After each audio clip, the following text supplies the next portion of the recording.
The three of us were at lunch today where the two of you talked about the future. You made, I thought, an eloquent suggestion that politicians have to tell the voters, if you want this, you have to pay for this. If you want to do this, you have to understand what's necessary to get there. If you want clean air, you got to do these kinds of things. I mean, why don't we hear more of that? Because there are no votes there? Sadly, it's easy to criticize the elected officials. It's easy to criticize the press. But in the end, it's a democracy.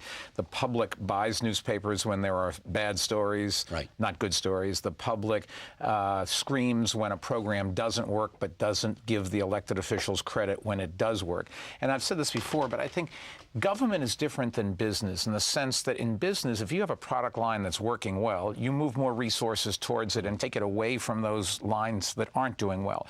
In government, you always move money from programs that work to programs that don't work. Why? Because nobody's screaming for the ones that do work, right, but they scream for those that don't work. So government is always dumbing down, or at least there's the pressure to do that.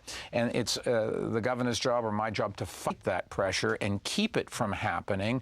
But nevertheless, if you don't like government, I think in the end we have to blame ourselves. Look in the mirror. Yeah. Now, blame ourselves as voters, as political leaders, and then as people who report on the process. We accept, we say, you know, I want something for nothing. Let's say you two are the candidates. You say you can't do it without having a cost. Governor Schwarzenegger says, I can do it and find a way so that it won't be painful. And the voter says, well, I know Charlie Rose can't do it. He says so. But the governor says he can. Doesn't make any sense to me, but maybe he can. Let's give him a chance. And we're not holding his feet to the fire afterwards and saying, but Governor, you ran promising this. Where's the deliverables? Show me what you did. What does the economic